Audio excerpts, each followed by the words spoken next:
Welcome back to the Brew Crew podcast, everyone. This is episode 182. Getting closer.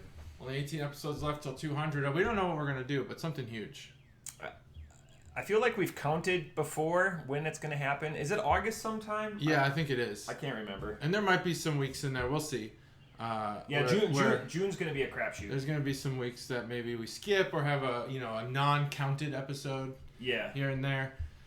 But man, we're getting close, and it's awesome. I feel like just before we dive into the actual content of the podcast, yeah, I have noticed that when I talk about the podcast, especially when I talk about it to my superiors, when I say I am not available these times, right? Because we record at a time when typically I'm still working.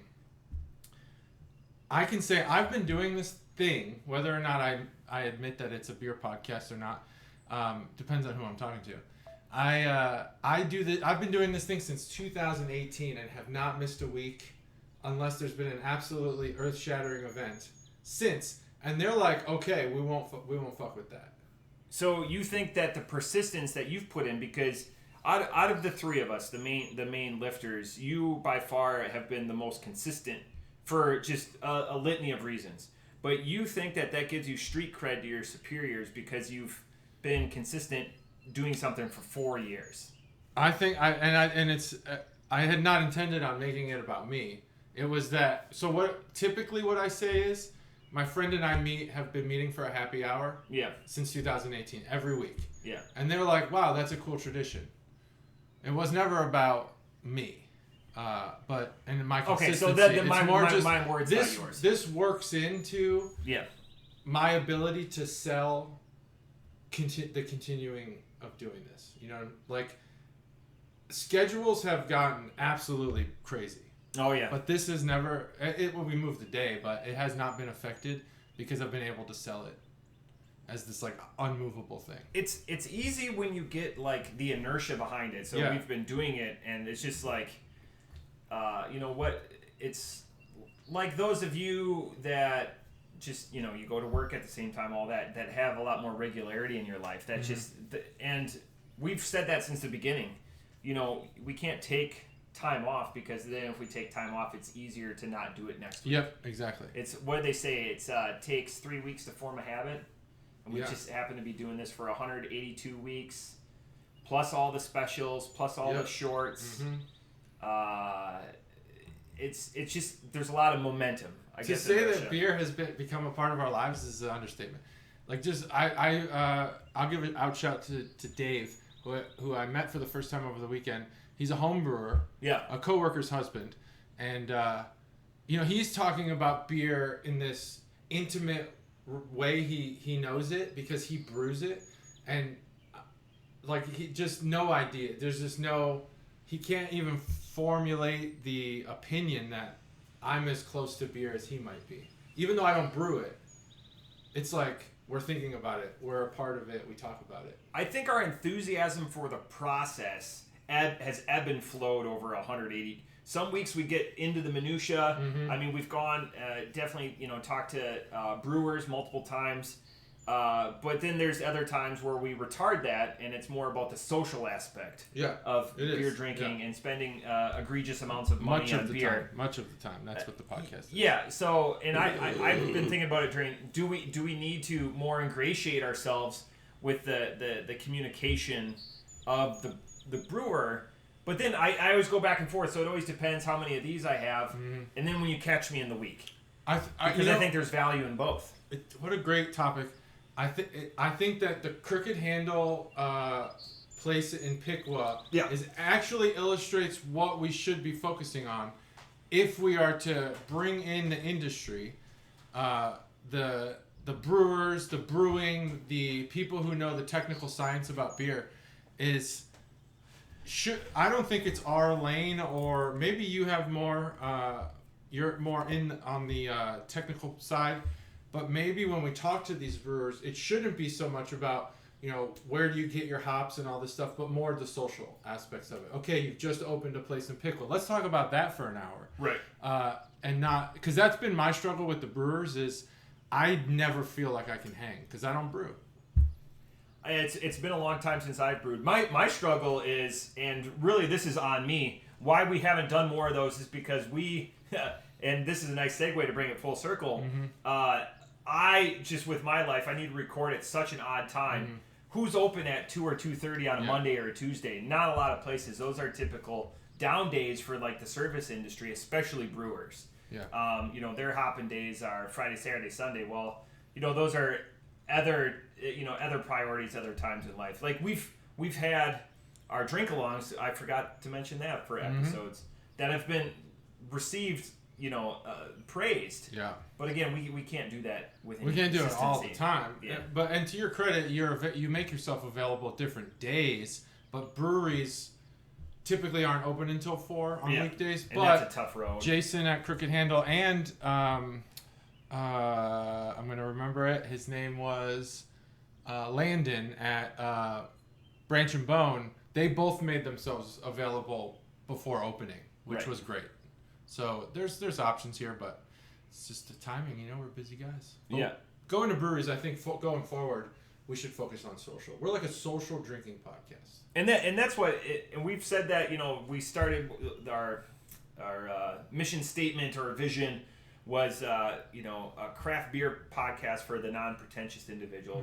And we've stayed towards that. I mean, we'll use flowery language every time, but it really just is the social aspect and everything that surrounds with it, which gets me to being social. I just received, and it's funny, we're going to bring up different Dave, so we're just going to say Chuggalos Stivers from Burning Scales. He goes, quote, "I think you should change the name of your podcast to Let's Talk About Shit Problems."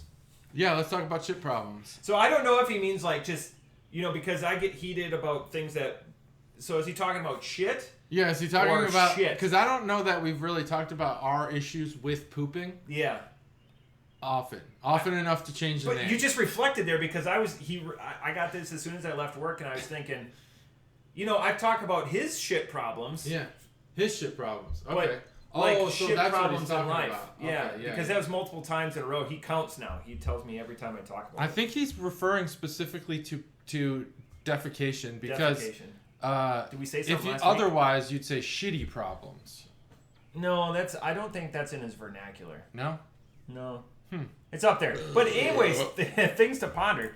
We're not changing the name of the podcast again. We're pretty set with BCP. I like that. There's not a lot of... We've changed it already one time, but I would never agree to change the acronym unless we got a lot of money for it. So yeah, sweet. Thanks again. Any feedback, anything that you put? The last couple of weeks, Stev and a little bit of Mikey have been blowing up our YouTubes. Thoughts. Oh yeah, I love that. I like that they hit it when they think it, when they feel it. That was the whole point in recommending to timestamp your comment. Yeah. Because now you can comment when you think it. Yeah, it's so that's fantastic. What I wrote down a lot of stuff. Just one word stuff. I should be more. Chuggalos Stev is going to Asheville, so he's looking for. So if you listen. Chuggalos Stev actually puts his comments below, so reach out to him by throwing comments below. And list, if you had 5 places to go in Asheville, beer socially oriented, where would you go? I know Funkatorium and Burial are right on there. That's it. Those two, top 2. Funkatorium, Burial. Start there. I can't see if you want to go anywhere else. I can't wait till it gets back and like Burial's closed for the week. Holy to shit, like fumigation or something awful. Like that. That would be just terrible. If you don't come home with a list, like you should. The thing about Burial is you can't write down their beer names because you'll run out of paper, and you don't want to double line it. And the names are just so long. That's like one of the coolest band names, and You'll Know Us by the Trail of Dead. Yep. Just a long name. Just a great name, or in like late 2000s, early 2010s, all the metalcore bands were naming their songs like something insanely long. And it was awesome. It wasn't like Gravity Kills back in the day, all their song titles one word. Yeah. Amazing. Yeah. Back of the CD cover looks awesome. Yeah. It's very, very succinct. So the other thing is, and I wanted to, this is more, again, going back to the social aspect, we went out this last weekend, went and saw Charlie Barron's. If you listen to this, you're probably from the Midwest, so you're familiar with Charlie Barron's. If you're not, go check him out. So he played in downtown Dayton. The wife got us tickets. We went to Mudlick Tavern, owned by a friend, and I couldn't believe, so 2 individuals to eat out, to each have 2 drinks. 2 individuals to eat out. Yep. Let's talk about them. Yep. to eat out. We each had 2 drinks. No appetizer. With tip, how much did it cost for the night? So you mentioned each had a meal. Yep, Mudlick. 2 individuals, and so I'm guessing you're asking because it was significant. It was a night out. 110. Holy buckets! What happened? So this is just old man yelling at the clouds. I mean, this is not. I think this is everywhere. It cost $94. I was close. So 2 beers, 2 craft beers or whatever. Is it COVID? Am I just the wool is over my eyes? Like, I feel like in 2019, it was like $60, $70 for that. Now it's... Yeah. I'm not sure what is affected for real and what's just been fabricated as being affected by the supply chain. I know beef is. Yeah. Beef prices have gone up because of the supply chain. Well, that's not the same then. I don't know what in your beer might have cost more. But like... It's crazy. Yeah, the beer came from a block away.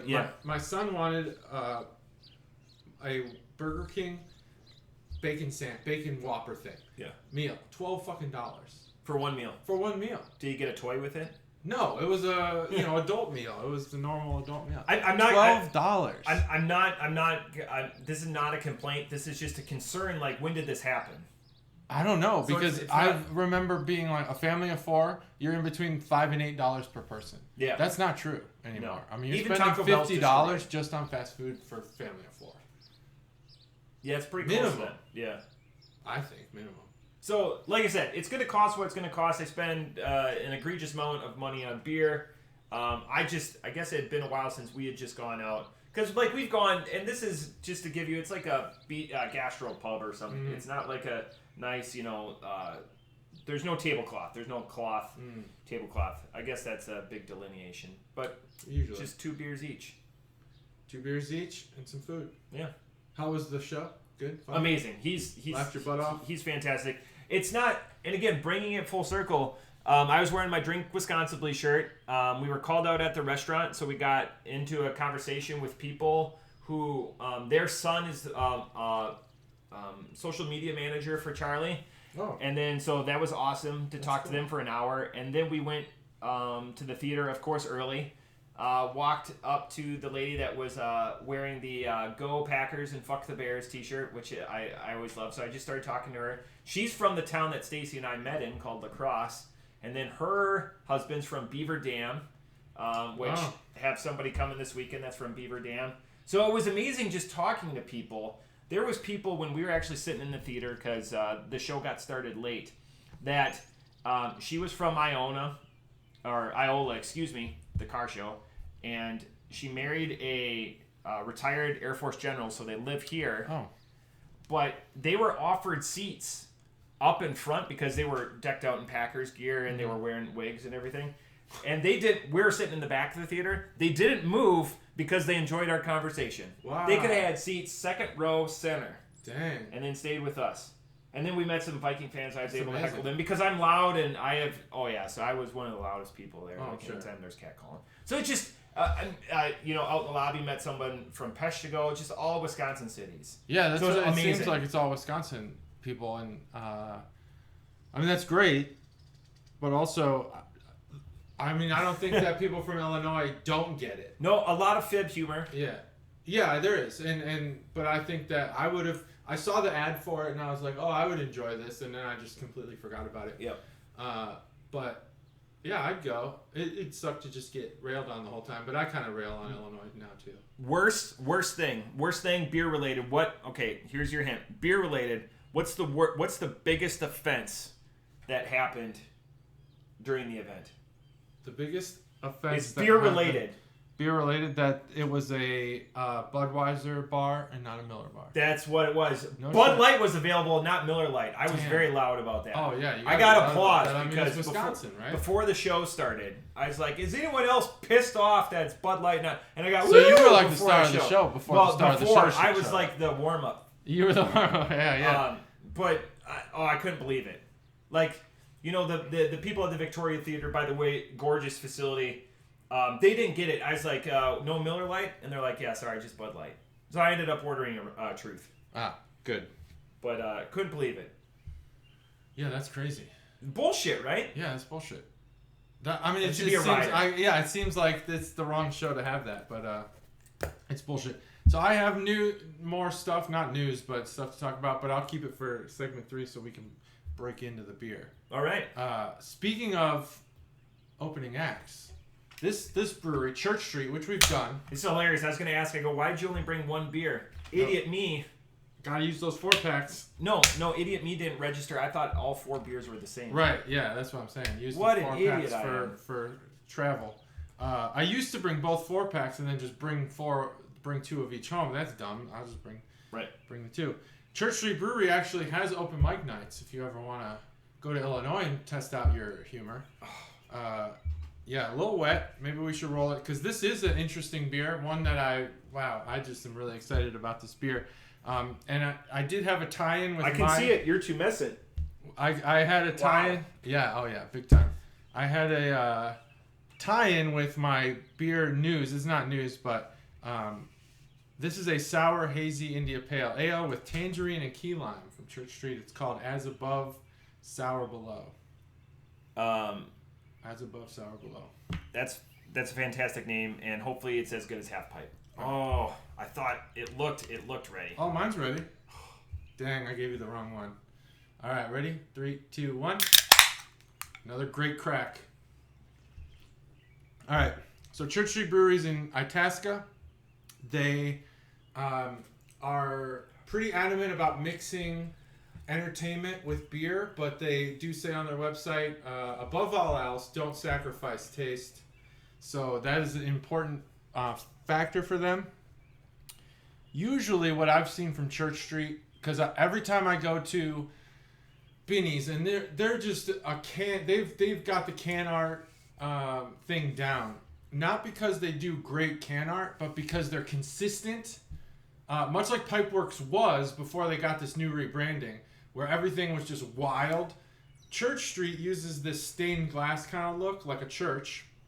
And so all of their cans typically are visible in a row.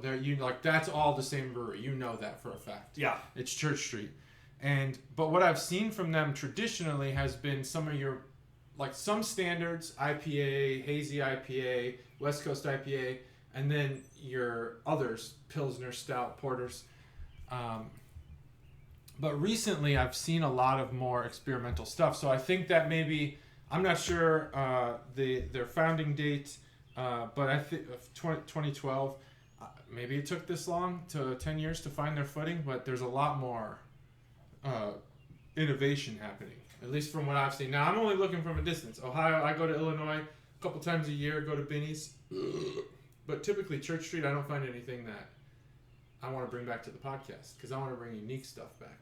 But this is unique. I mean, it's not a hazy IPA. It's a sour hazy IPA, and it's got tangerine and key lime in it. Amazing. And key lime, that's it's not in season yet, right? I think that's a summer thing, late summer. But anyway, the reason why I mentioned that is because I actually bought 3 beers that have key lime in them. Teaser, spoiler alert for the future beers I bring in. It's weird to see so much key lime, and these are newer beers. These aren't shelf turds.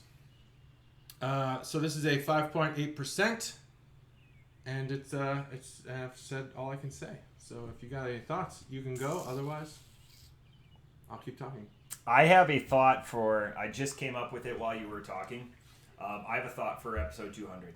So, anyways, but I wanted to talk about this beer. Let's talk about it. So, this is fantastic.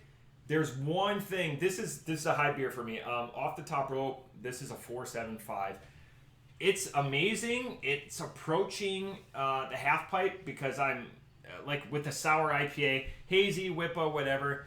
The only tinge for it, and the only reason it's not a perfect beer, it tastes like a closet, like a dusty old. It's got a tinge of a dusty old. There's a tinge of something. I'm not sure closet, but I like where your head's at. So, JT, you're in the household. You do. Yeah, I'm the house. You're in the household chemical department. But like, I feel like I'm in my old musty 1880s house with like the original lined closets that were bare wood.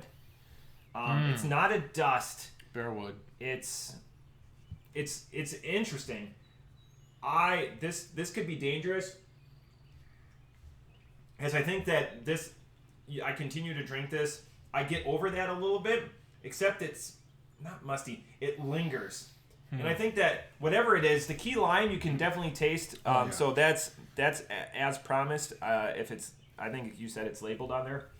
I think that key lime amplifies it. Maybe it's the peel, or the peel of the key lime, but they've taken.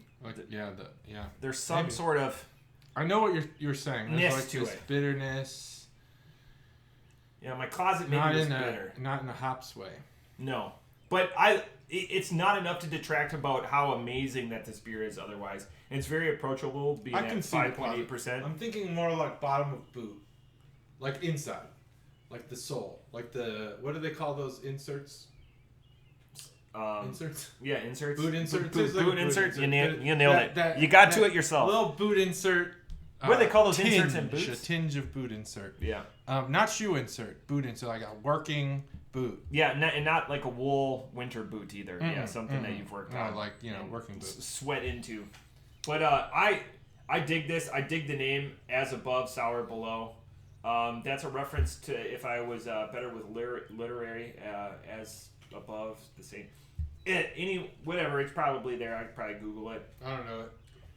Is it a Bible thing? I don't know. That would explain maybe, and I'll let you get to the art. But this is wonderful. I'm like I said, big fan. 475. Nice. Seek this one out. Seek it out. All right, here's the can art for all of you can art followers. We're at 22 minutes exactly. If you want to see it, here it is. I'll go slow for the people who've requested it. Although I think the people who requested it, I don't know. They haven't had a problem lately, or they just stopped caring. This can art I think is very good. Like I said before, the borders are in this stained glass kind of thing, and that makes them stand out when they're all together. And the can art itself, that's within the borders of that stained glass, they have this, a red-headed woman who's looking down. Yeah, as she's she got should be. Large lips, as if she's a social media influencer. And and then there's a window into what I assume would be the below, and it's a upside down ram's head of some sort. Ram maybe. And that ram has a cool. It's actually a man. If you look at it, it's actually a man with a ram's head. And it's got there's a beard going on, but you can barely see it. That there's a shoulders in the frame there. And so, I don't know. She's looking down below. But it's really cool. It's interesting in that it probably means something, and it's eye-catching. And being eye-catching is really where you want to be with these beers. Other than that, there's a description here, which you could probably read on Untappd, and that's about it. The thing that Church Street offers in can art mostly, and I know that they have the art here, is in the consistency, and that's what I really wanted to highlight about their can art. That's the can art bonus segment, and that is brought to you by, who was the last person? I wasn't last week. You weren't, so it's Juggalo Mom still. Yeah. What a glory hound! Because I bought this. Okay, onto the flavor.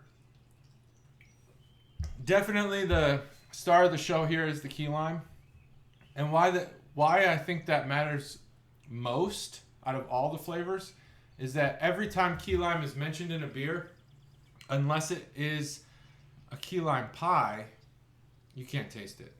In my opinion, the key lime pie beers, they do, because they're creamy and they have that they're usually lactose and lime. In this case, it actually tastes like key lime juice, just There's no thickness, no creaminess. It's just the juice of a key lime. It's very, I'm not saying watered down because of how much flavor there is, but it's wet. It's beer is wet. It's what do you well, some beers dry you out.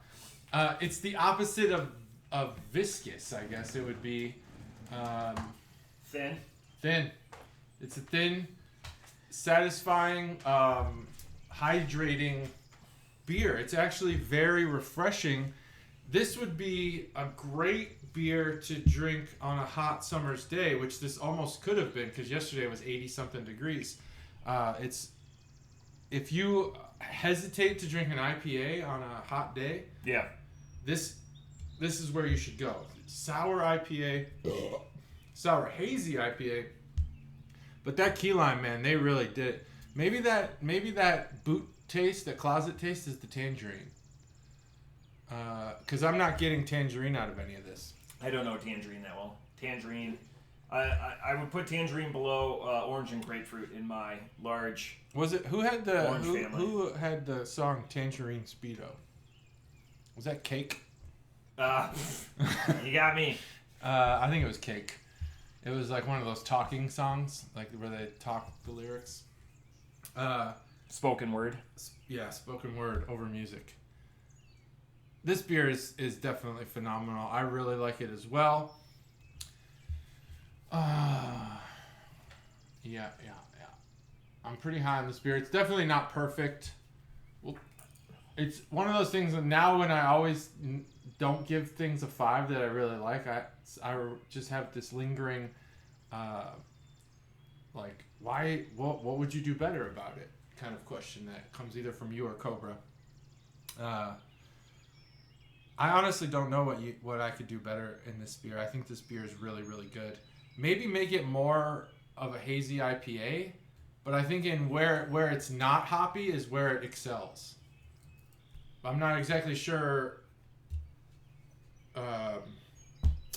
Yeah, so nothing. I wouldn't do anything differently. This beer is good. I hope they produce it. I hope they repeat this beer, and it's not a one-off. 475. Awesome.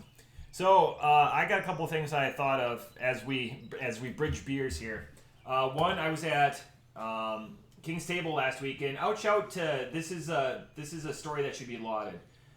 There was a Tripping Animals beer that was on tap. Okay.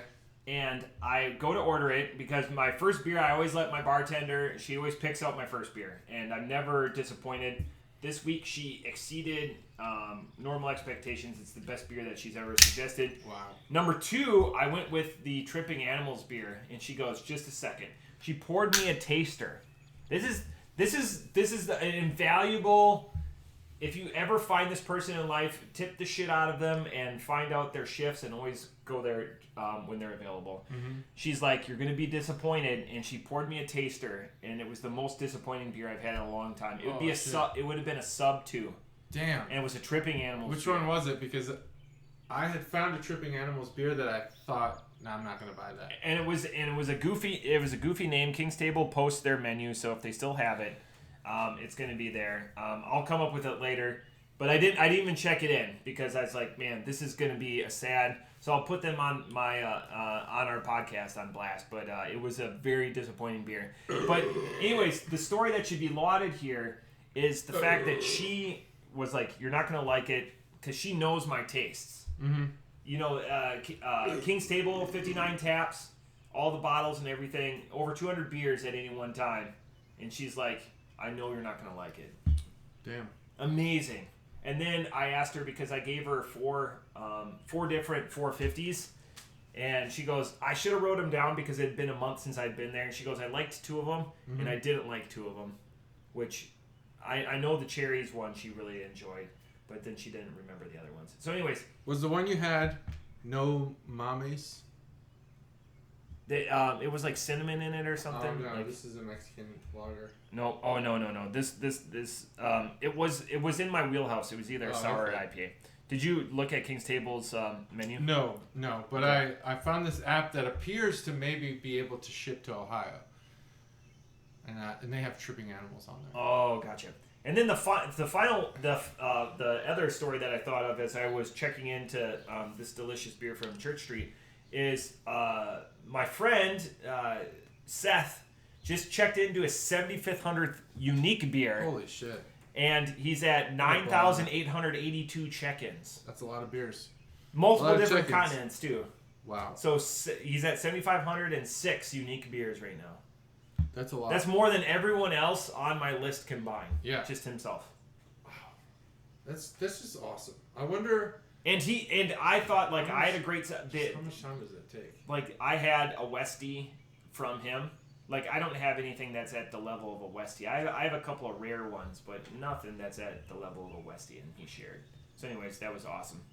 So anyways, I'll shout to Chuggalos Seth. He doesn't listen, but when I tell you that's 70, I put it on Untapped. I was like, that's cool. That is cool. That's awesome. I'm barely at just over 1,500, 1,600 or whatever, and he's at 7,500. That's so good. That's still a lot of good beer. Yep. So anyways, just 2 things I totally thought of. Find a bartender, tip the shit out of them, and then they'll adjust your taste. And hopefully they, like I said, if your bartender can start picking you beers and steering you away from terrible ones, you found someone that's good. Yep. I agree. And I don't have a bartender like that, but I, use yours every once in a while. All right. This next beer is Pinky Sweater. It is a red rice Pilsner by Sketchbook. You can imagine that I bought this because it was something I'd not heard of. A rice beer? A red rice, a specific type of rice that I'll have to pull up because I forgot what it was. You can roll it in your... Oh, yeah, I could roll it. I could roll it in my... Barman. That whole thing. Whistle it. I can whistle. Sorry, Stacy.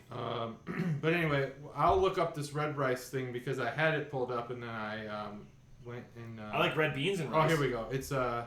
It is a rice cultivated with the mold Monascus purpureus. I wasn't even close. Red rice is what is referred to as koji in Japanese. Okay, fermented, yeah. Okay, meaning grain or bean overgrown with a mold culture. A food preparation tradition going back to 300 BC. Another thing about Sketchbook is this art is very...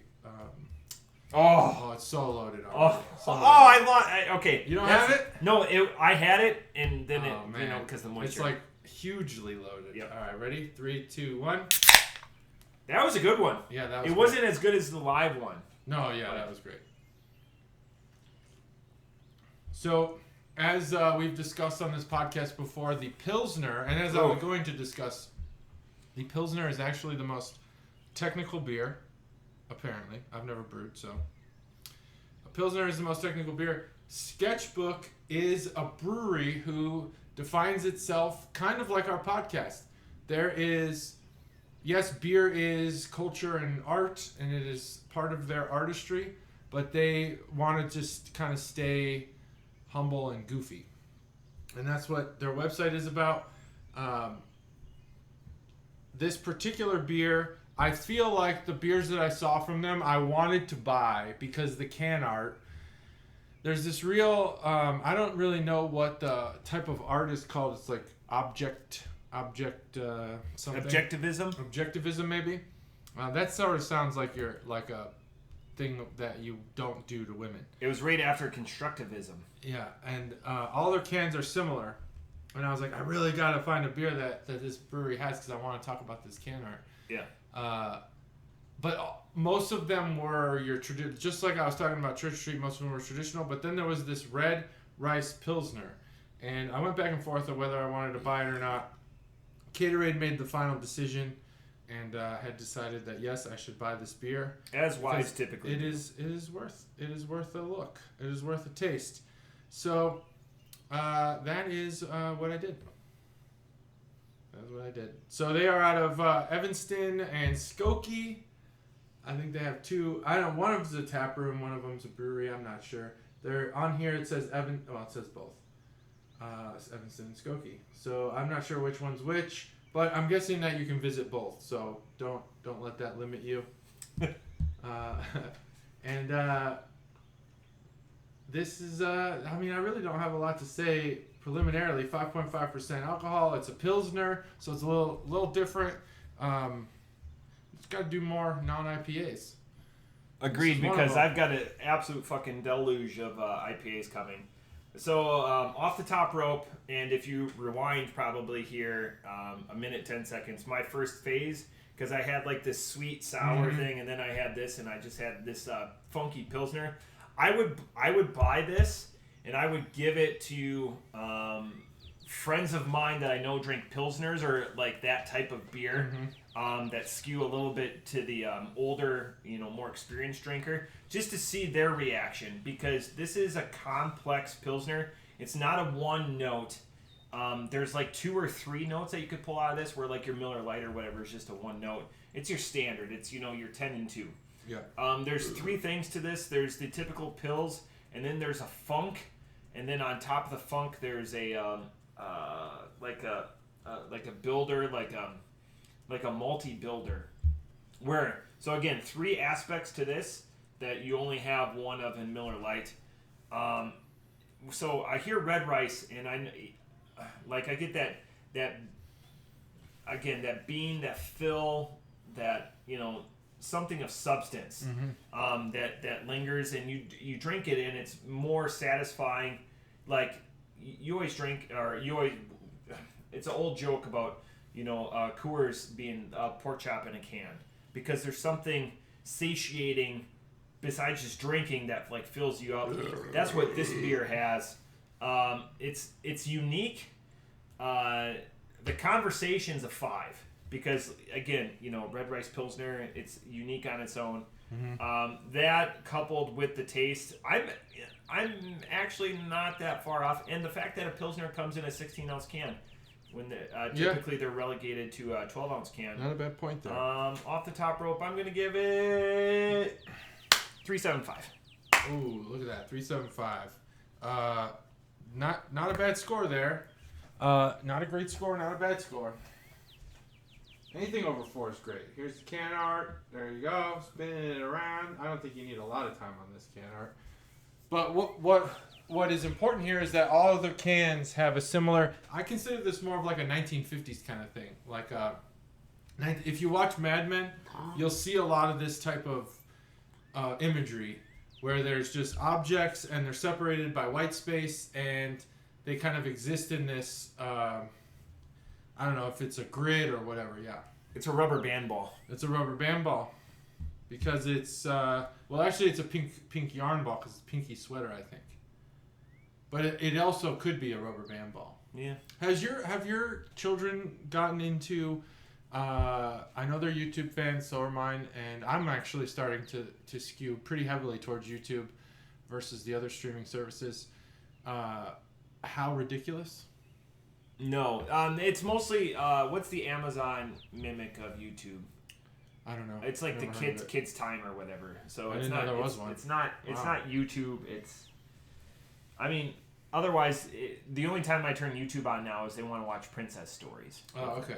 Both girls watch princess stories. Well, How Ridiculous is a show where it's going to sound dumb, but I think if you watch it, you'd appreciate the amount of work that these guys do. They drop things from like a high tower, and but they do it. They elevate this experience over time. So originally they would drop. It's like the sports guys that kind of. Yeah, there's. I think when you watch, like, it's like people who watch. What is that one called? That's Dude Perfect. Yeah, Dude People Perfect. Who watch Dude Perfect also watch How Ridiculous. But these How Ridiculous guys, they're Australian guys. They drop shit from high places, and it started with like just dropping a bowling ball onto a trampoline and seeing how high it would bounce from this height. I'm fucking in, because it's all questions that you always want to know. Yeah. So some observatory in Australia gave them access to their tower. They started dropping stuff. Anyway, eventually they get to rubber band balls, and those episodes are amazing. Now they're so good. They're so like wealthy. They built this 3-ton hammer that just like crushes shit. Oh, I've watched crush videos. Oh yeah, same thing. So these guys, they're great. I see it now. That's an S and a B for their symbol. Hopefully you weren't going to point that out. I wasn't. I did not know that. That's an S and a B. Because it's all their other. Yeah. Look at that beer. Man, that is smart. Hopefully I didn't. Yeah, I could see it better. I could see it better on the website than I can in the can. You have to look really far away for that to be the case. No, I still don't see it. Yeah, but if you look here, it's much more obvious. Yeah. So yeah. Yeah. All right. Well, S and a B for Sketchbook. Awesome. So one thing I found out about Sketchbook is that while Matt was talking, is that they have a membership. What would you pay for one growler fill up per month for 6 months? One flat rate. What would you be willing to pay for that? And I have to go get it? Oh yeah, you gotta go get it. So growler, one a month, $18 to $20 for the whole thing, or per? Per. Oh per yeah. month. We're in business then, because there is a $75 for the 6 months. Yep. That's good. Yeah, you can get 2 growler fills for $140 for 6 months. 12 months, $140 for 1 growler, and it's just double. What I don't like in a membership, you need to offer something more. Especially breweries are known for, we make beer, but if you come here, there's all this other shit you can do, like buy a sweater or a t-shirt or a sticker or something. Throw in a sticker or a t-shirt. I mean, add $5 to the fee. No, it's smart to them because how many people just run into a place, grab the beer, and leave? Yeah, I'm gonna grab a pint. I don't know. I don't ever go to a brewery, grab the beer, and leave. If I'm going to a brewery, I'm gonna stay. But when you're doing a growler fill, do you own a growler? I do. So I've done growler fills before. One now that I mostly have, DBC. Yeah, what I have. That I have my recharge canisters, so I'll go in and while they're filling it, I'll just have a pint or whatever. I'm typically not hanging there for 3 hours, but if I'm grabbing something and going, I'll have a pint. So I'm wondering if that's part of their business plan. Oh, get people in? Get people in. Yeah, that's a good point. Real good point. Now, if they did it like a milkman. Oh, that would be great. Where they just drop it off at your fucking door. Your deck. Yeah, I like that. Do that. I'd pay extra for that. Be a beer milkman. Like if Crooked Handle did that, I'd pay $25 a month. Wow. Because again, great product. Then I don't have to go there, and then they make a little bit of big. Yeah. I'm wondering in big cities if they do that. No. They should though. Is that an idea? That's a fucking awesome idea. Did we just stumble on something? Can you deliver beer like a milkman legally? That's the question. Well, I mean, why not? You're supposed to do signature service for everything too. Like we could get Stev involved in this. Yeah, this is a great idea. Stev's a numbers guy. You're a maps guy.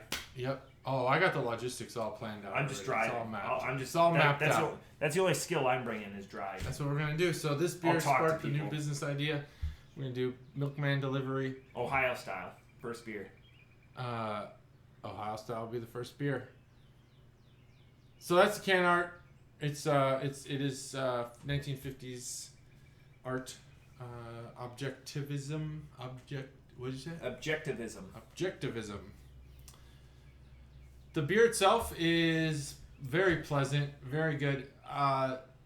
Like Matt said, your shirt coordinates with it too. It does. I got some pink going on today. Pink and blue. Found this at secondhand. I thought, wow, what a great shirt. Yeah, secondhand. Did you find a raspberry beret? I didn't find any shorts. No. A raspberry beret? Yeah, the kind that you find at a secondhand store? No. Okay. Raspberry beret. Hopefully I don't get DCMA'd there. I'm not sure what you're talking about. It's a Prince song. A Prince song. Oh, okay. Raspberry beret. Yeah, see, I'm too close. My voice. Oh, yeah, we're about to get DCMA'd. Yeah, we're about to. Is that what it is, DCMA'd? I think so, yeah. Yeah, whatever. Anyway, I think this beer is pleasant, but like Matt said, that red rice, that whatever it is, that mold, bean, whatever, I think it adds like a chalkiness, not in like a powder dryness, but more in just like it coats the tongue with just kind of like a dull, flavorless powder. I don't know how to explain it otherwise. Yeah. That's just what it is. but it is not bad. It doesn't dry you out. Do you think it's like hypothetically, it'd be like getting roofied by a math teacher in the 80s, because every math teacher went like this and they had chalk all over their hands, so instead they've just put the chalk in your hand. I think it's more like if the detention student was banging the erasers together and creating a cloud of chalk dust and you walked through it. That part of that is with your mouth wide open. With your mouth wide open, that's this beer. But then you have a delicious Pilsner to kind of just balance it out. You're a badass kid if you're in detention and then you go back to your seat and you crack a fucking Pilsner. Hell yeah, you're they grew them up different. You're like, hey, get back in detention.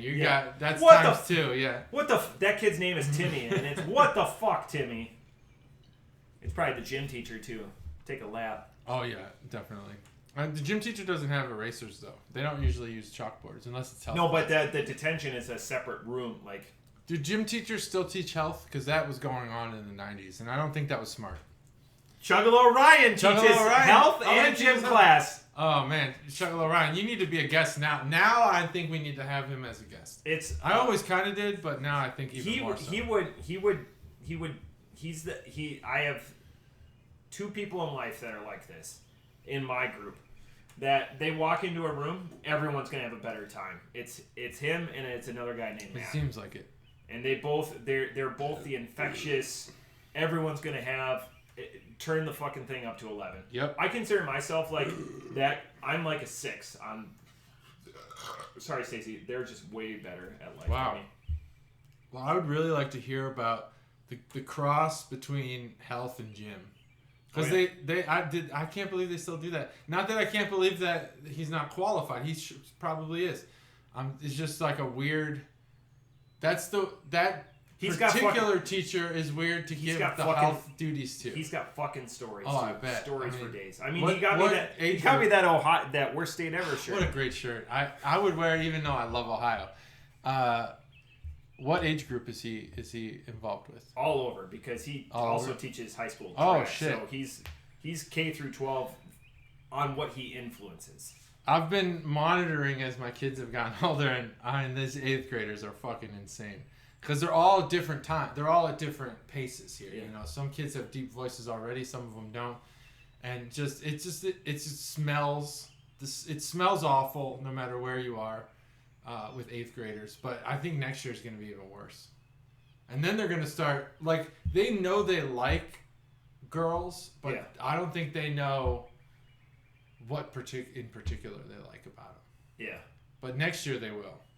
But being a health teacher, that's got to be interesting. Have him on, and we'll get to it, because I want to get to your story too. Yeah. Maybe episode 200. I've got an idea. Oh, I've got an idea. All right. But we've got to get to your story. 425. 425. Wow. I like this beer. It's refreshing. It does have a chalkiness, but it doesn't leave you dry, and it gives you what you want in a Pilsner, I think, personally. You either just described like a $200 hooker or a beer. Mm-hmm. It gives you what you want, and it doesn't leave you dry. Yeah, that's right. Exactly. So it's a beer. I don't know. The price of the hooker doesn't necessarily. No, that's why you're not left dry. Cute. It's not like a $3,000. Oh, what does she do? Probably leaves you dry, because if you've got that. I see. $200, you still can't get what you want? No, I mean, it's different between fuck you money and fuck me money. Oh, yeah, okay. Got it. All right. You said you got a story. I don't want you to bury the lead or something. Not a story, maybe something that you want to talk about. Conversation. Okay. I'm a busy guy, and This sounds like a Busch Light commercial. Are you bringing it back? No, we should bring it back. I flirted so much with the Busch Light. We gotta bring it back. I'm a busy guy. Let's bring it back next week. It's hard to stay on top of the news, but I do my best. And I feel like, and by the way, I'll get to that. I use Twitter to do that, because I think Twitter is the best way to get ahead of the news. And the way that you do that, if you're curious, don't scroll Twitter. If you're busy, the thing you do is just look at the top 10 trending topics. And within there, you'll find everything you need to know about the day ahead or the day previous. For example, there was some of the trending topics today were Elon Musk, Kyle Schwarber, And what was the other one? I fucking forgot already. But number 7. I do this in the morning. I look at the top 10 trending topics, try to get the gist. So the Kyle Schwarber thing was great. He was shouting at Angel Hernandez. That was awesome. And the reason I point to him out is because the Phillies were playing the Brewers. But I watched it. It was fantastic. It was awesome. The way that he argued it was awesome. Number 7, this morning when I woke up, not sure how high it made it because I didn't look at Twitter again, was IPAs. Trending topic on Twitter. And the argument is that breweries are making too many IPAs. And I started reading the news about this. And yeah, there's your typical take where there's like this Twitter hipster guy who comes in there and is like, I've been faking like an IPAs for years and I'm so glad people are finally saying it. Right. Okay, we get it. You don't like them. But what the message really was from like actual beer connoisseurs was there's too fucking many IPAs. They're way overpowering everything else. People want more technical beers. People want more flavorful beers. And the crowd largely agreed. I think the masses agreed. And so that was it's rare for beer to make it into the top 10 trending topics in the morning. I usually read them every morning. So my conversation to you was, where are you? The market hasn't disappointed me. I've always found something. The few places I go, there's always more that I want that my financial means and I will go and spend more money than I probably should. But there's always more that I want. If I was at that point, now I won't have that at the grocery store or whatever. But the few places I go buy beer, there's always more that I want. So as long as I have that, the market is a healthy place for me. Yeah, I think the market's a healthy place if I find myself reaching, yeah, then I would demand something different. I get that. What my biggest concern on this conversation is that certain breweries get no love because you have to start somewhere, and starting with an IPA makes sense, but you cannot differentiate yourself, I believe, with an IPA. Yeah, that market's saturated. So then do a good Pils or something, and appeal to the 6 to 9% of the society that wants that. But how do you pull somebody in as a repeat customer with an IPA? Do you think there's a way? Or do you deliver something else? Just quality. Like if it's just a ho-hum IPA. I mean, I have my standard IPA that I go with. It's a truth. I don't have any truth in my fridge right now. Yeah, well, I don't think truth is translating across state lines. So they sell it at Binny's. Yeah, there's other people. No one's like, this brewery needs to be huge in Illinois. It's hilarious. I was just talking about this with Chuggalo Mikey. I can get Brewing Project, foreshadow for next week. I can get Brewing Project in Dayton, but he can't get Truth there. Weird. Well, go to Binny's across the border, and then get it. But Brewing Project, the little brewery that could make a great product, but Rheingeist is fantastic. Yeah, P&G backed. Yeah, and and that's just distribution, and I blame that on Blue Laws, but. Yeah, so truth isn't translating in Illinois, and I don't get it. But I also understand that maybe there's just too many. Like, for whatever reason in Illinois, 312 is just dominating the sales. Which I wore your shirt, by the way, this weekend. It was great. Fit wonderfully. But I think that with this Twitter trend, I would have to agree that there are too many IPAs, and there are. I think that they've split the variants in the right places. You have West Coast hazy, regular, Nordic, American, Dippas. There needs to be more quads. There needs to be more attention paid to the other types of beers, Pilsners in particular. And one of the arguments that I saw was really made a lot of sense. It was like, let's say this brewery has six beers, 4 IPAs. They'll have a porter, and then they'll probably have a barrel-aged stout. That's it. That's my... But, like, the market drives that. Like, if those 4 IPAs didn't outsell the other 2 beers, they would make more of the other beers. The market talks, the market is a self-correcting... Yeah. And I guess I'm too optimistic in life where I think that if it doesn't make any money, these businesses are going to self-correct before. Mm-hmm. So yeah, that's a good point. And again, I know nothing, and I have more people in life that will tell you that I know nothing than I know something. But all of these marketing departments, if it didn't make any money or if it was a loss leader, they would be like, fuck it, we'll make something else, you know. So if a brewery fails, yeah, but had good beer, let's just say that, hypothetically. Yeah. What would you chalk it up to? Inability to change? So there's a local one. We've named it before, so you'll have to go into the archives. There's a local one in this area that failed, and it was mismanagement. They started treating the brewery as a piggy bank. Mm. And that's known from, like, insiders or whatever. There was... I don't want to dox them or whatever, but there was a divorce and they couldn't split up the assets, and they strapped it to and they had a good product in my opinion. They had a product that was in local stores. It was sought after, and then they folded here in the last 8 months. Oh, I have no idea who you're talking about. So we'll talk about that after the show. Yeah. Because I don't know. And by the way, while we've been talking, Elon Musk has positively acquired Twitter. Seriously? It's a done deal. It came up. It happened while we were here. Yeah. I got an alert. Big news. What was the final? 44. $44 billion. $44 billion. Yeah. Fuck. It is. It's a done deal. Elon Musk will now be the owner of Twitter. So that's what I wanted to talk about. The trending topic of the day was, well, at least number 7 trending topic of the day was IPAs. Wow. Crazy. So, JT. Yeah. I have a question for you. All right. I have an answer. 200th episode. Yeah. We've got a bunch of things that we always talk about, and I'm the king of this, and JT is also associated with these kingly duties. We always talk about, like, all these big ideas, and then some of them happen and some of them don't. That's just kind of the magic of the BCP. Mm-hmm. 200th episode. Here's an idea. I was listening to you go on about the Church Street beer, and I was listening because it beautiful art and everything like that. I'm glad you were listening. Here's my idea. Thanks for listening. Here's my idea. This is organic. It's happening live. 200th episode. We have a 200-minute challenge.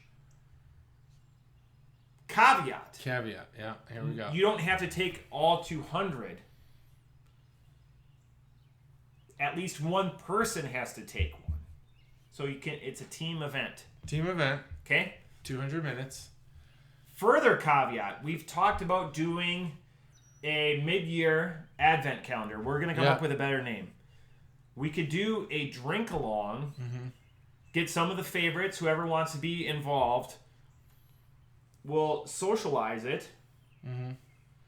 As long as we'll have our beers with us. As long as you can go as hard as you want to for the 200 minutes. You can go as soft as you want to. We could throw rules into it. Okay. But you have to do a shot of beer a minute or just sit there and enjoy it or whatever. And it'll be a 200-minute long endeavor. So, math in public, that's 3 hours and 20 minutes. Which is right at where our drink-along was this last time. It was right at like 3 hours. Yeah. So something... That's the rough construct, because then it gives us a timeline, because we keep kicking this advent calendar or whatever. So then, again, math in public could be sometime in August or whatever. Yeah. The Christmas advent, that's going to happen. That'll happen. I'm not worried. I'm not worried about butting up against it or whatever. July or whatever, because the summer months get wild and crazy. They do. And then to transport beer back home to like people. So like I know Stev would be involved. I could write down Chuggalo Mike. So that, we could limit it. We could expand it. You know what I'm saying? Yeah. But we could do Skype. We could put all 4 of our faces. And it could just be hangout time. We record it. We'll chop it down to an episode. We could do it as a drink along. But I'm trying to think of something special. Something to acknowledge that it's 200. 200. So 200 minutes seems fine. 200 minute challenge would be death. Because that's 200 shots of beer. That would be incredible. We did the Century Club. We did. Doable. Doubling that is not doable. No. So, anyways, something to think about. If you've made it this far in this week's episode, I mean, we're right at an hour, so we're right there. We're right in the sweet spot. So that was just my idea. I wrote down 200-minute. I like it. I like the 200-minute. At 120-minute, we could do a 120-minute bottle. Shit. In that minute, everyone? Yeah, 120 minutes. Yeah.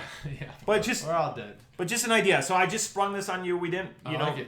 Go figure. We didn't pre-produce. I think it needs to involve multiple Chuggalos. It does. We need to try as hard as possible to get into the same place. And I'll host, and I will allow people to sleep at my house. Put it in the bar.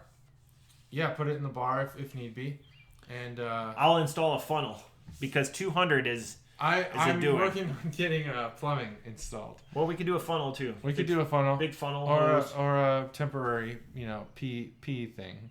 No pooping though. It has to be a no pooping rule. You got to poop in the house. Yeah, if you poop in the funnel, there's a special place pooping in the funnel. I think this could work. 200. Maybe we line up 200 shots. That's gonna warm up. Yeah, have a warm up. You're right.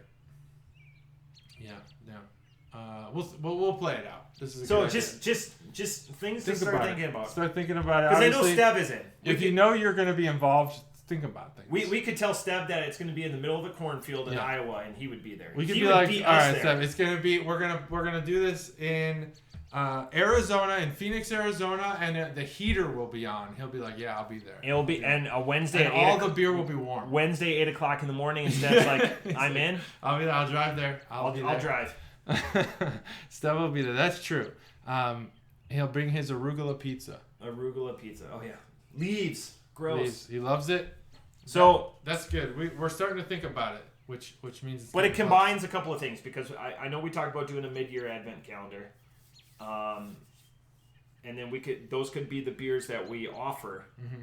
Mm-hmm. There's things to do. I wonder if it's possible leading up to. Yeah. If we do like an episode at, for example. Yeah. Halls. An episode at Barrel House. So and just have like friends of the show episodes where we're building. I love the idea at Halls, except I don't know if we can drink on premises. Right. So that's the only challenge there. Barrel House would love to have us back. Yeah. And it's easy to record because there's tabletops and everything. At Halls, because he has so much beer packed in there, we would have to almost bring our own table. I wonder if I could bring my rocking baseball chairs. Just drink outside on the porch? Drink outside behind. Behind. Here we are coming to you from behind halls. Or in front, but that'd be weird because people come in and out all day, and there's like all that traffic. I don't want to be drinking in front of all those people driving by. I don't. Yeah, and that's a little like pirate operation. Or like old FM radio station.